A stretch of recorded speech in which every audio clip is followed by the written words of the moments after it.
Welcome to Brainstorm 9000. You got a brain? Your brain wants to listen to this podcast. So open your brain. This is Brainstorm 9000, episode 54. Yo. The vibes, dude. Okay. So we have two guys here sitting right across from me, and they say nothing. Say something. It's something. Prophetic word from him. Smart ass. I've been... Okay. Say something. Right. It is something. I've been wearing the same outfit since last week. Right. Last episode. Yes, I've been wearing the same outfit for 7 days. I'm Right. out here. No, I mean, you just continuously? dress up for this episode. That's what happens.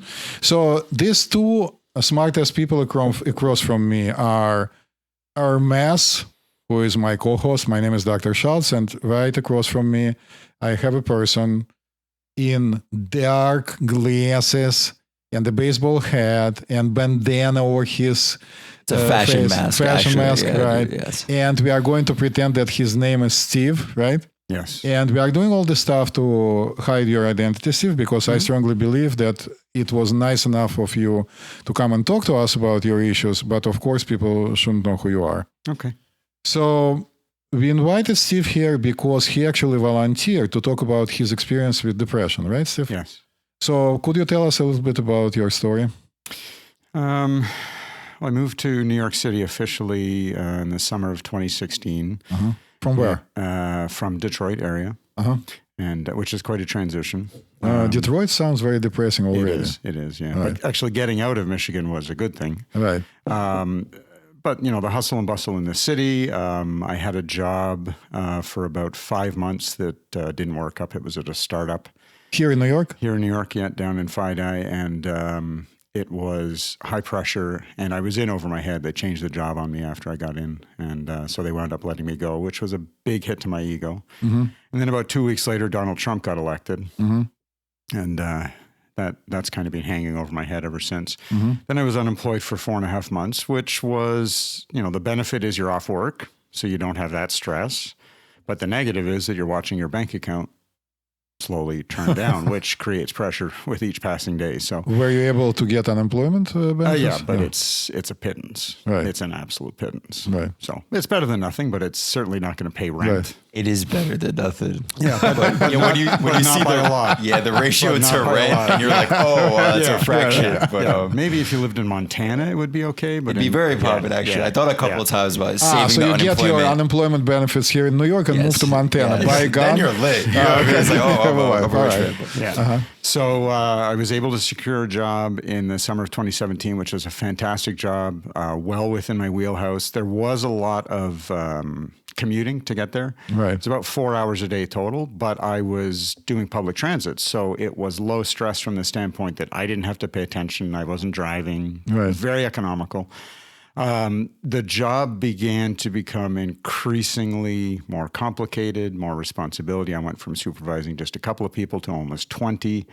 And while all of this is going on, my wife we had a discussion, and she left her regular high-paying job and decided to launch her own company, which is a decision that we came to together. And unfortunately, it had no money coming in and lots of money going out. Right. So there were a lot of financial pressures, which turned into marital pressures. And with my job, it really became almost unbearable. Right. Yeah. In late March of this year. And then what happened? I mean, somehow you are sitting across from me and talking about depression. Yeah. Well, I mean, I had come to see you at my wife's suggestion. I had come to see you in February. See, women are always wiser than us. Yes. Yeah. Oh, yeah. Brandon. Yeah, they're They're tricky. very perceptive to Right. to what's going on and how people fit into the scheme of things. And so she Right. was able to figure out that there was something wrong. Right. And we are not profiling here. God No, no, no, forbid, no, right? not at We all. are not No, trying no, to no, make no. anybody uncomfortable. No, It's just not- they're smarter than Yeah. us. Yeah. Well, Yeah. she was able to look at my situation from the outside, Right.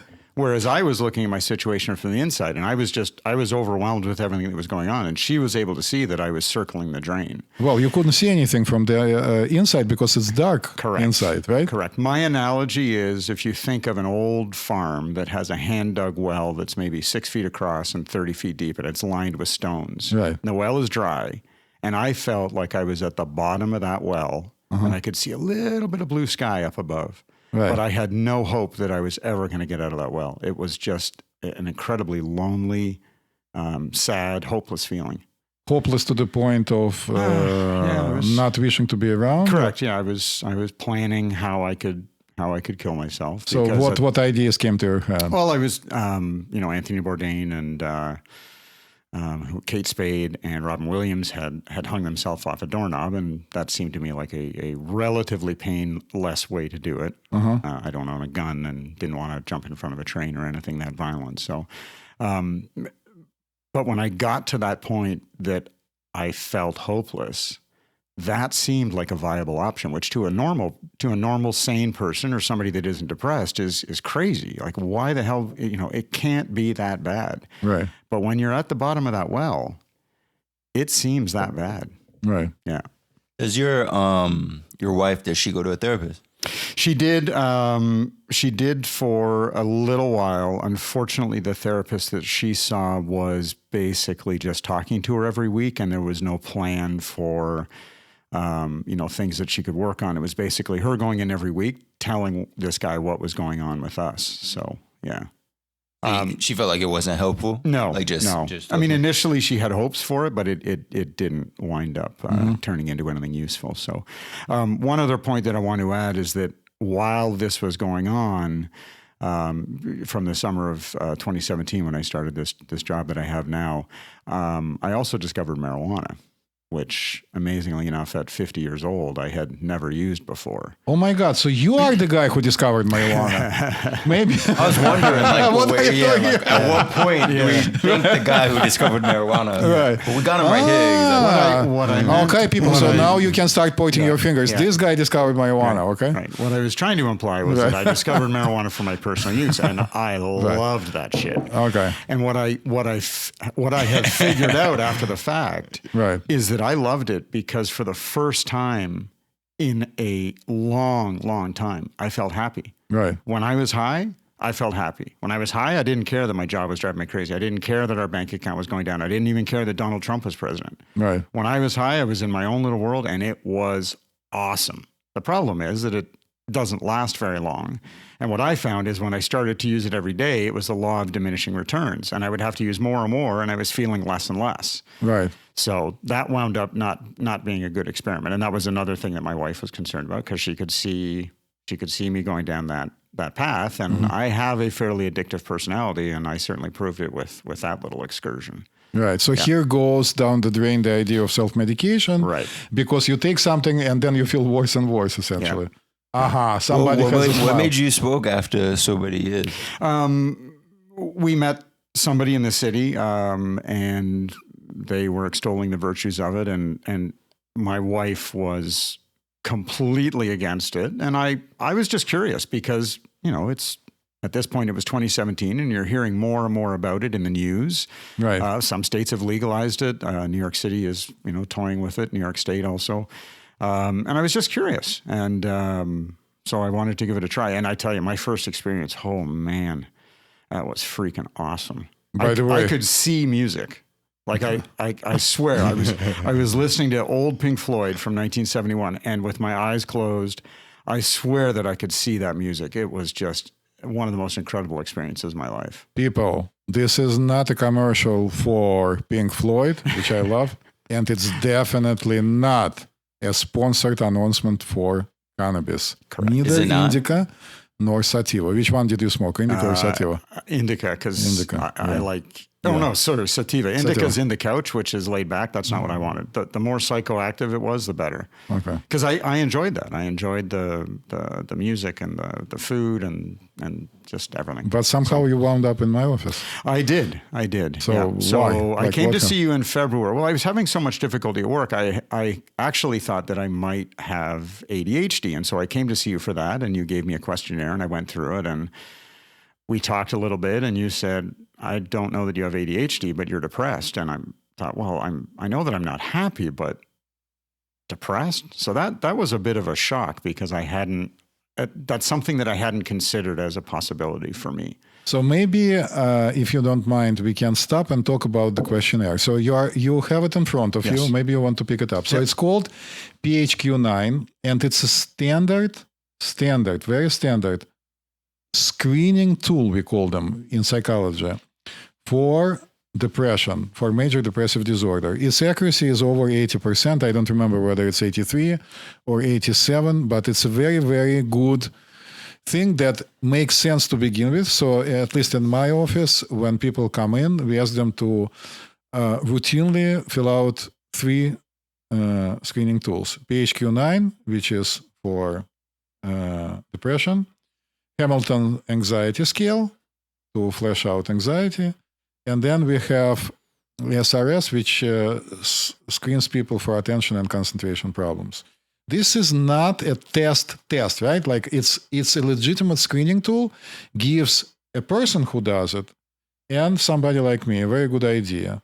So maybe we can talk about it. So it allows you to mark anything between 0 to 4, correct? 0 to 3. To 3. Yeah. And what are the questions? First question is little interest or pleasure in doing things. Did you have that? Absolutely. And not only day-to-day things, but things that typically had brought me pleasure. Right. Hobby things, legal things, but Sex? just yeah. Also. Yeah. Yeah. Okay. Life gets boring sometimes, though. Yeah, this was more than boredom though. This was quite honestly, this was just feeling blah all the time. Okay. The second question is? Second question is feeling down, depressed, or hopeless. Well, I absolutely felt down. I absolutely felt hopeless. I really didn't at that point understand the concept of depression. I had very, very little interaction with people that I knew had been diagnosed with a depression in my life. Right. So I didn't consider myself to be depressed. I just thought I was feeling down. But feeling down combined with the belief that it's never going to get better is depression, correct? So, let's go down the list. Okay, the next one is trouble falling or staying asleep or sleeping too much. Absolutely. I would wake up 2:00 in the morning. My mind would be racing about work. I was sleeping less and less, and I was probably averaging 5 to 6 hours of sleep a night. Mm-hmm. Did you ever sleep a lot? No. I mean, I used to before. Routinely on the weekends, I could sleep in till 10 or 11 and be fantastic. Go to bed 1 or 2 in the morning. But with this, I just couldn't. I envy people like that, but I have to tell you, it's an excellent question because some people who have severe depression actually begin to sleep half a day. Right. So some people sleep too little, and some people sleep too much. Right. Okay. I mean, you hear about people that are depressed that can't get out of bed. That wasn't me. Right. I mean, I got out of bed every morning to go to work at 4:45. Right. The alarm went off and I got up. Okay. I dreaded it, but I did it. So I wasn't one of those people that was stuck in bed. So what's the next one? Number 4, feeling tired or having little energy. Absolutely. So that's about people not getting out of bed. Yeah. That's the one. Yeah.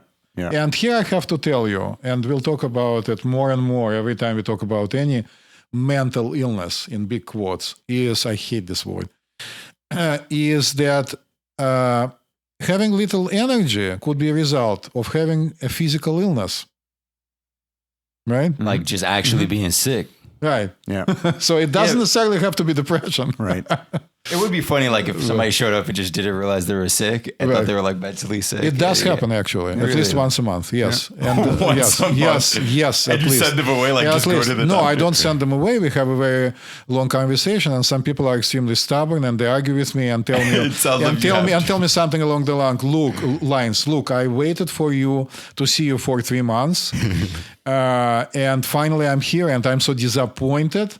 How dare you not tell them that they have something like how? And I tell them, look, like you are not helping me here. They say, why did I come here? And I tell them, you came here to let an expert to talk to you and suggest you that you have to look into certain things, right?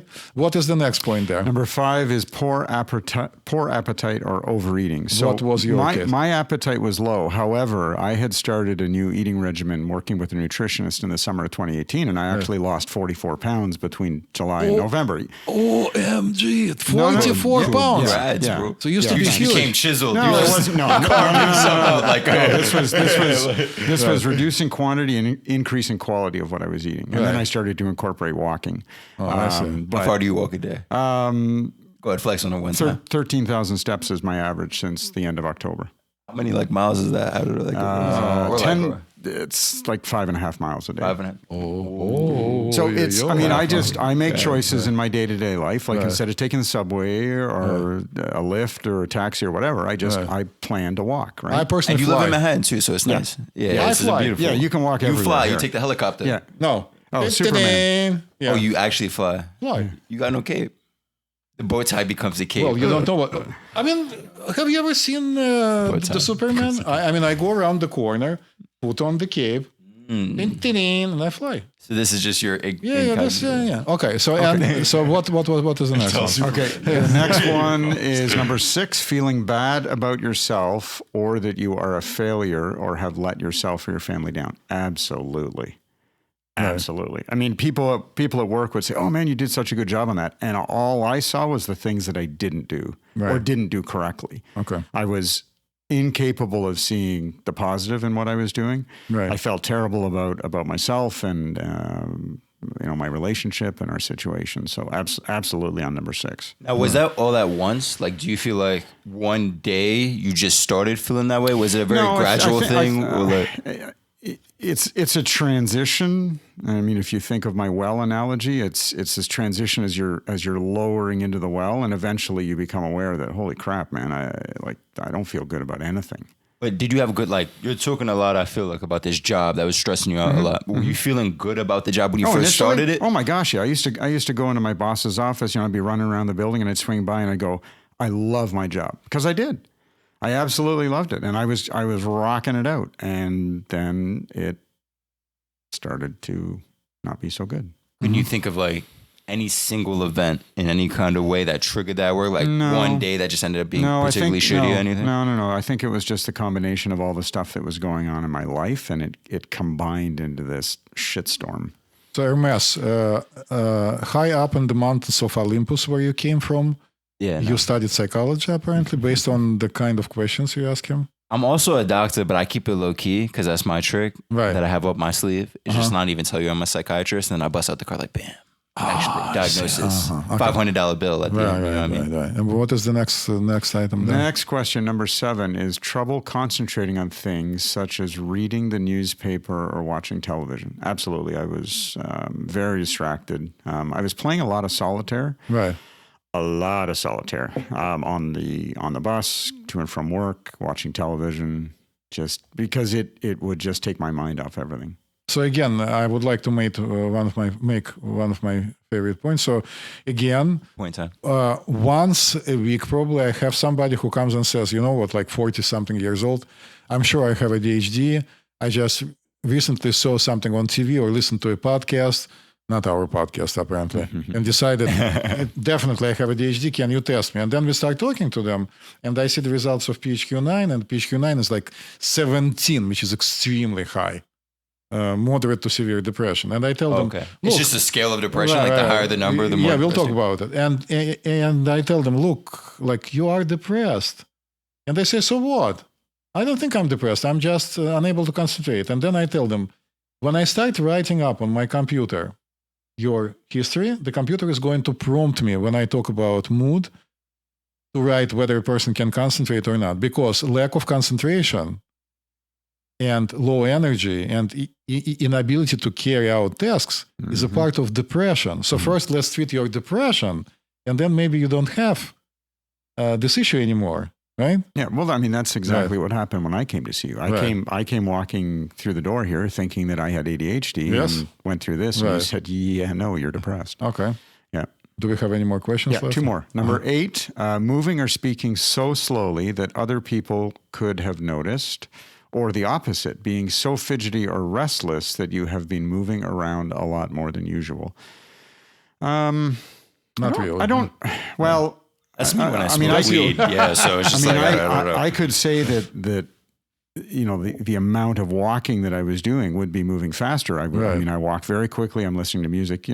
Saturday morning, I would wake up before my wife, and I'd go out and do 18,000 steps. I'd walk around the southern tip of Manhattan. Right. Which, that's maybe a little bit crazy. No pun intended, sorry. Right. It's a nice walk, though. It is. I wouldn't hate on that. Yeah. Just say Yeah, but if somebody is depressed, it doesn't mean they're crazy at all. Crazy usually, actually, from where I stand, being a psychiatrist, doesn't apply to people who have emotional issues. Crazy is just people bugging. Yeah, crazy is somebody who is high on something or behaves in a totally inadequate way, like, urinates on the street in front of everybody or something like that. This is usually induced by substances. Right. Without even being drunk on Friday night, I feel like you got to pass on, like, if it's like Friday or Saturday night. Like, so this is people say it casually, but actually having a depression doesn't mean that you're crazy at all. Right. Just, your brain needs something. All right. And the last one is? Finally, thoughts that you would be better off dead or of hurting yourself in some way. Right. Yeah. So you had that. Yeah. So that was toward the end. Right. But yes. So normally we score it. Like, so somebody, for people who are viewing us on YouTube, I'm trying to show it to the camera. There's dots and stuff on the page. We calculate it, and if at the end the total score is 10 or higher, or some could tell you 9 or higher, it also depends. Some people are very stoic and underreport, especially people from Eastern Europe, people from Asia who are brought up in a very stoic way. They can underreport it. So once I get the score, I also talk to a person. It's not like, you are depressed, right? You have talk. Tell me your story, right? And you and I probably had tell me your story first, right?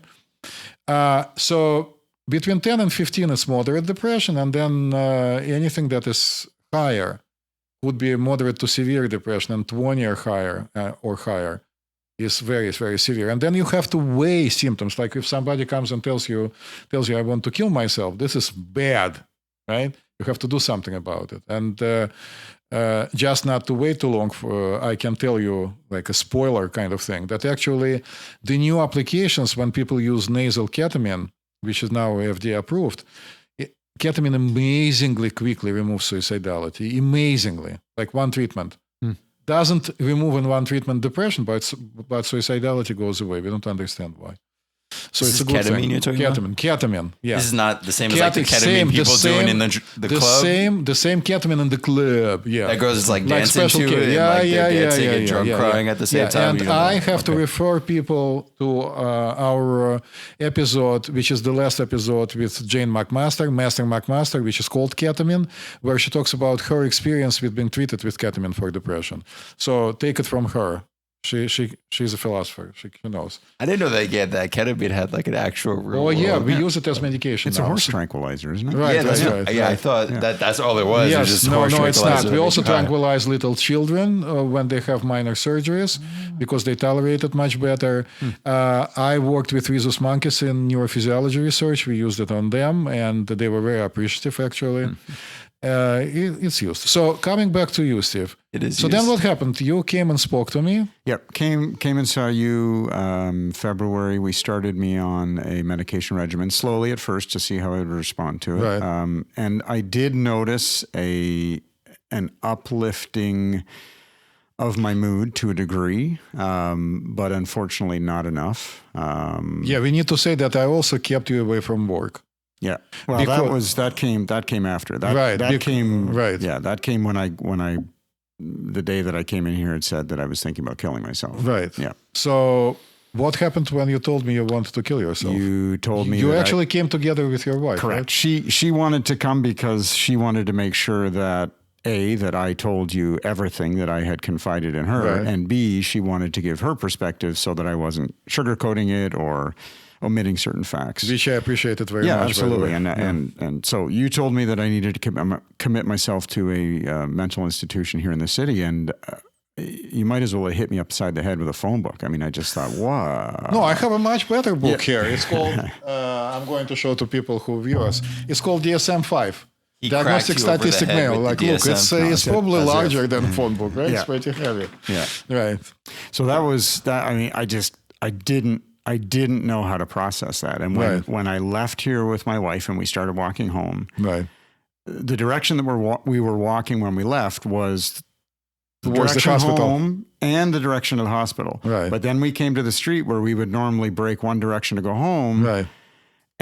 she wasn't saying very much on the walk, and I just kept saying, holy crap, like a psych ward? Like, fuck, are you kidding me? Right. But I knew in my core that I needed to do it, but there was I was terrified. Right. I didn't know what to expect. I've seen enough films to think, this could be really bad. You told me it wasn't going to be, which... Well, maybe it was, maybe it wasn't. Probably good that you told me that, because anyway, so we got to this point. Right. We got to the tickle point in the walk home, and instead of turning one direction to go home, I turned the other direction. And as soon as I did that, my wife squeezed my hand because she knew that I was going to the hospital. Let me stop you for a second, because it's a very important point. So on one hand, I have to tell you that way back when I was in PA school in Moscow, I'm originally from Moscow. You, of course, can hear my Russian accent. I hear no accent at all. Of course, but that's because you are godlike creature, Hermes. Mm-hmm. Yeah. Sound like you're from Florida. In PA school, we also studied psychiatry, and I'll never forget my first exposure to a psychiatric unit. Then our kind of like a typical, kind of a little bit crazy psychiatrist teacher brought us there. It was scary. Mm-hmm. It felt extremely unsafe, unusual, and weird, like almost like a jail. Like a horror movie. Right. Stuff, like that's how you felt when you came in? Well, so it was late on a weekday evening by the time I got there, and so about 9 p.m. And by the time I got up to my room, it was 2:30 in the morning. So I'm physically tired. I'm mentally tired. So first you came to the emergency room, right? Yep. Okay. Yep. And I was told them why I was there. Right. They took my health insurance and some vitals, and then I waited for a while, and then I met with I would imagine psychiatric resident. Yeah, exactly. Psychiatric resident. He asked me some questions, and I told him, I said, look, this is how I feel. And the bottom line is I don't feel safe around myself. I don't trust myself. And so I voluntarily committed myself to go in. Let me stop you again. So we had a conversation at my office in which I explained to Steve that his wife, no matter how much she loves him and wants to get involved, is not a professional. So if she babysit him, it wouldn't be the same thing because she doesn't know what to do. And she's too close to him emotionally, So when you come to the hospital, you are in a professional environment, and we'll hear probably pretty quickly from Steve how unpleasant it was. But there is a 24/7 observation by professionals. It's different. Right? Yeah. Oh, absolutely. So that was the reason I pushed you there. And how often, do you rely on the opinion of a close loved one when you're evaluating somebody? Like the same way his wife came in, do you just weigh that completely as if what she's telling you is just an objective observation of somebody when she's reporting something to you, or would you listen to somebody like Steve if their stories were conflicting about how Steve was feeling? So first of all, the principle of safety is the main thing in medicine. You always have to obey one of the main points of the Hippocratic Oath, right? Hippocrates was a famous doctor, and at least in Russia, we all took the Hippocratic Oath. And it's in Latin primum non nocere, first nocere, first cause no harm. Right? Mm-hmm. So in this particular case, first cause no harm means that if I even suspect, even so slightly, that someone could be suicidal, I have to err on the side of safety. And I've had situations in my life when I actually walked people to the emergency room from my office when I worked in the hospital, and the office was in the same building. And then had issues with people who then tried to complain about me. One actually filed a complaint to the state board that I forced them to go to the emergency room, and then they were let out of the emergency room. I've had that once in my life. Even when you walk them yourself? It was dismissed because in my room, the person was telling me they were suicidal. It's like your when obligation, security came, right? And we were walking. The person was saying the same thing. On the phone with wife was saying the same thing. And then whatever happened after that, I wasn't there, right? So if somebody's wife or husband or whoever tells me even more, right, I just have to listen.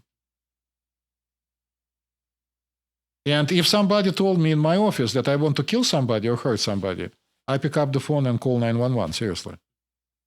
right? And I've done that too. So you have to protect either a person, like in case of Steve, from hurting himself, especially he's willing to be protected, or you want to protect other people from being hurt. So you came to the hospital, they brought you up. Yep, they checked me in 2:30 in the morning, gave me, bedding and some hospital wear to put on, and I went to bed. Eventually fell asleep. I had a roommate, Right.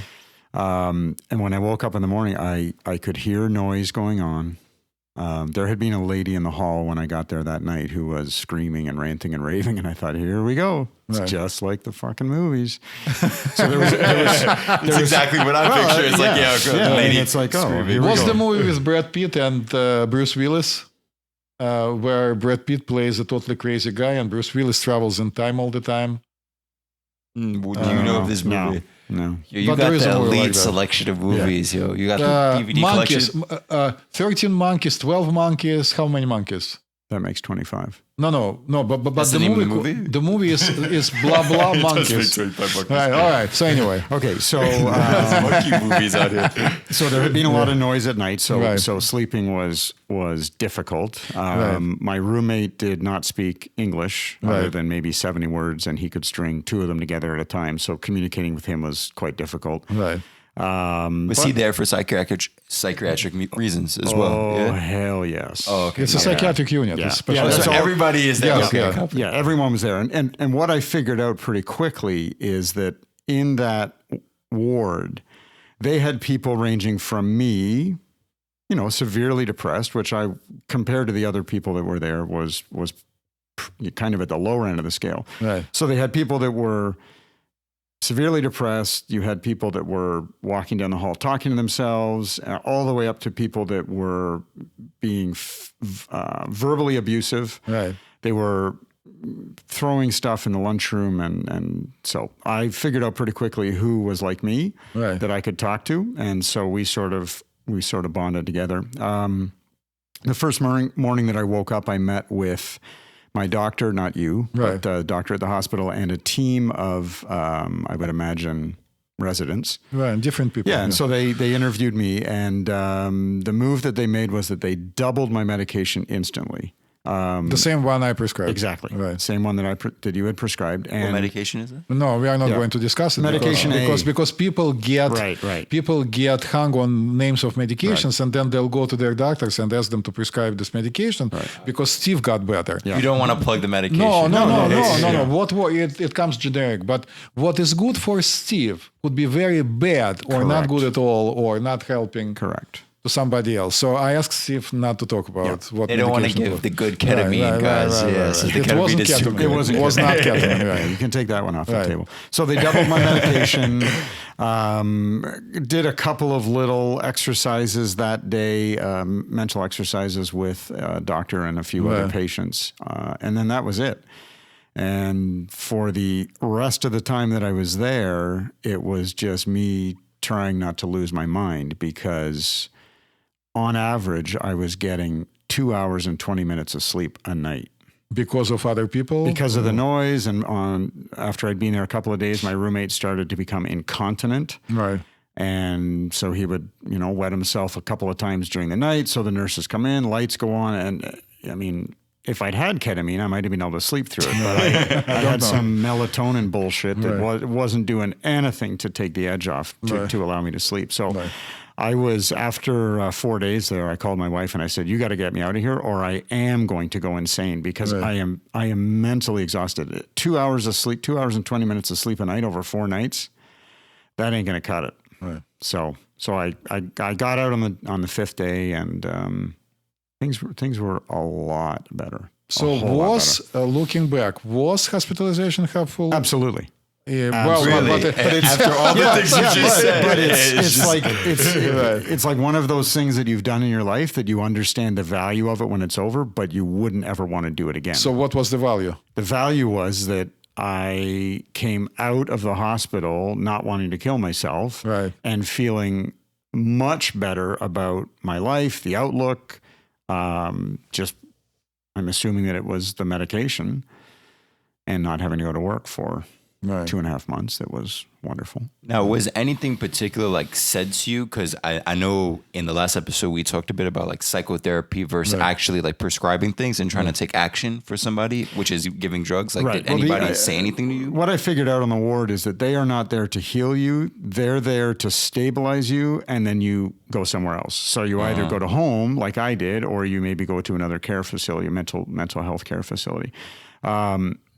Up to that point, I had not been working with a therapist, but after I got out, I started seeing a therapist that is in Dr. Schultz's practice, and we meet weekly. And what we've done is we've started to dig into my childhood, big surprise, and identify what events happened back then that made me develop the coping skills that I needed back then to survive that unfortunately I have carried into my adult life. Right. And when I was a little kid, they worked. But when you get to be a grown man, they don't work. In this case, for me, they didn't work. But after so many years of using those coping methods, it was difficult to stop. But for me, if I understand the why, then I can start to work on stopping the train. Right. Yeah. So that has been very beneficial and continues to be beneficial. And a lot of people think that psychology is basically talking about nothing and it's forever and doesn't give any benefit. So before we ask you more questions, maybe I can ask Hermes to read to us what is called the criteria for major depressive disorder, reflected in this gigantic book that I have, which is also, can we say that the book matches your bow tie? Like he really came out flexed today, guys. Yeah. See? Look at the coordination happening. Yeah. Fashion god, DSM god. Right. So can you read it to us in your pure and beautiful English? You have the pure. This is pure English. Right. And we'll comment on that. This is the pure English. Yeah. Listen. Pure. Got the facts. Okay. So we're gonna read about major depressive disorder, right? So pretty much the criteria looks like here. It must meet 5 or more of the below criteria for 2 weeks or longer, with at least one of the symptoms being either depressed mood or a loss of interest of pleasure. So you had both. Mm-hmm. Okay. And they lasted significantly longer than 2 weeks. Yes. Okay. Yeah, loss of interest of pleasure. That sounds like deep. Like that's like prophetically deep. Anyway, so symptoms. So one is a depressed mood most of the day or nearly every day, feels sad, empty, or hopeless. Check. Mm-hmm. Noticed by others to be sad or tearful, and in children can include an irritable mood. Right. Yeah, I had people at work that came to me and said, "Dude, what's like? You're usually like really upbeat and really outgoing. What's going on?" I'm like, I don't know, man. And how long was that for? Probably the last couple of months, I would say. You know, the early part of this year, definitely. Yeah. But the whole time, like, were you just thinking that like work bums me out, like on a normal level? Because like work generally bums people out, so I want people to like identify where the line is. It was more than that. It was just feeling completely overwhelmed at every turn. When new tasks were added onto my plate, I mean. It was just the worst thing. I didn't know how I was going to do them because I still hadn't done the stuff that had been added yesterday and the day before and the day before that. And it was just this feeling of almost being in an avalanche and being buried in snow or work and not feeling like you're going to get out. Okay. Now, could I ask you a question? Do you think that work was the main trigger of that, or even if you weren't at work, that like you could have easily been triggered into the same moods of being overwhelmed, like being at home? I think that for me personally, Hermes, it was really the perfect storm. It was a combination of the stress at work, the commute to and from work, the financial situation due to living in the city and me being the only breadwinner, marital difficulties, all of that together just combined to make me feel completely devoid of hope for my future. Just like I can't keep carrying all of this. Mm-hmm. Next one. So number 2, we have markedly diminished interest or pleasure in all or most activities. Mm-hmm. Most of it. Yeah. Right. The next of the one? day, Yeah. nearly every day. So yeah, 24/7 pretty much. Number 3, significant weight loss when not dieting or weight gain, change of more than 5% body weight in a month. You didn't have that. No, because I had already stabilized. Chiseled, Yeah, right, at the 40 pounds. I had already lost all the weight, but I mean, I can tell you that I didn't have any interest in foods that historically I would devour and look forward to eating. And it was just like, it seemed, oh shit, I have to eat. It's another thing that I have to do. Right. So, What's your greatest munchie snack? Like when you were getting stoned. Not that being stoned is the answer. gosh, Wait, food is the greatest part. ice cream. I think. Loved ice cream. What flavor? Any Ben and Jerry's flavor Any that Ben has and- chocolate in it. Or Yeah, like, chocolate therapy. No, I mean, Right. that's sort of ironic. Yeah, Given but what chocolate we're has to talking be dark. Yeah. Or chocolate chip cookie dough. Yeah, that's good too. Chocolate chip whole life, cookies yes. from Insomnia Cookies. Those things are fantastic. What is the next one? Pizza? Right. Yeah, that's good too. Pizza and ice cream is the key to therapy. Right. We were saying before. Number 4 is insomnia or hypersomnia nearly every day. Right. You couldn't sleep, right? Yeah. I could fall asleep because I was exhausted, but then my brain would wake me up in the middle of the night and I would be wide awake. And now some of that toward the end, I think was a byproduct of the medication that I was taking, medication A. But certainly with the amount of stuff that I had going through my brain about work and just feeling inadequate and behind the 8 ball every single day, I would wake up and just like exhausted, but my brain was just churning. By the way, guys, don't try to guess the name of the medication. He says A, but medication he is on does not start from a letter A and actually has no letter A in the name of the medication. You didn't need to give that clue. Right. Yeah, you just yeah. God. All right. It's a riddle, bro. All right, Guess yeah. down in the Okay, comments. the next one. We'll confirm. So we have psychomotor agitation or retardation nearly every so day. we spoke about it in the end. He had that. Next one. Fatigue or loss of energy every day. Okay, check. Feelings of worthlessness or excessive/inappropriate guilt, which may be delusional nearly every day. Check. Diminished ability to think or concentrate/indecisiveness nearly every day. Absolutely. Check. And recurrent thoughts of death/recurrent suicidal ideation without specific plan/suicide attempt or specific plan for committing suicide. Check. Yep. And then, so what's key here is the symptoms outlined must cause significant distress or impairment in social, emotional, occupational, or other important areas of functioning. And symptoms cannot be attributable to physiological effects of a substance or other medical conditions. I'm going to try that B one more time. Symptoms cannot be attributable to physiological effects of a substance or other medical conditions. So pretty much people just can't be sick with other things. Yeah, as I said, that very frequently people get sick. Anything else on this beautiful piece of paper? Yeah, so there's some associated features supporting the diagnosis. So it's associated with high mortality, accounted for by suicide, but it's not the only cause. Right. So there's other ways to kind of actually perish besides like directly killing your own self. Like you can die from depression is what it's kind of saying. No. You don't. I mean, it's not like you die from depression. You kill yourself when you are depressed sometimes. But not everybody who is depressed kills themselves, and not everybody who kills themselves are depressed. Yeah. Really? Yeah, of course. So Well, people who kill themselves could out just of kind of mental illness, it could be also schizophrenia, but also, and it's a long story. And again, I think we have a podcast about it.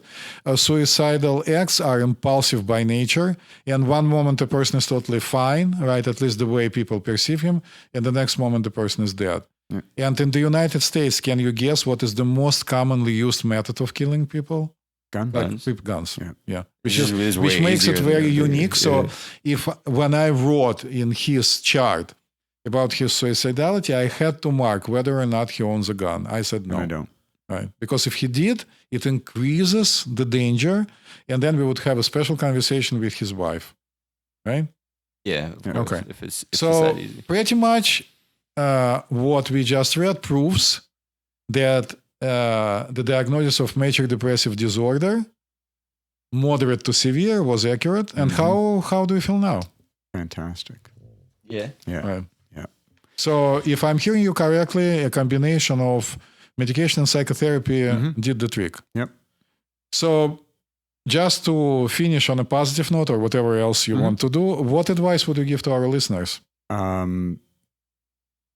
Please do not hesitate to get help when you're feeling down and chronically down without any hope of getting out of it. Because there can be light at the end of the tunnel and it not be a train coming at you. But if you don't seek professional help, it might be a train and it might run you over. On this positive note, how long have you been happy for? That's a real positive. Since the beginning of April. Since the beginning of April? Is there any special thing that like felt crap before, but now you can do, whether it's like eating ice cream or like go in on like a walk to a certain place? Just food I enjoy more. A walk outside on a sunny day, I can appreciate how good it feels to be outside and to be able to walk and to feel the sun on my face and just normal things that typically bring people happiness. Okay. I'm able to experience that again. Yeah. Thanks for tuning in to another episode of Brainstorm 9000. If you like us, love us, or marginally tolerate us, And definitely, if you hate us, then go on social media and give us a review on Stitcher, iTunes, or YouTube, or wherever you listen to us. and remember, keep your brains open.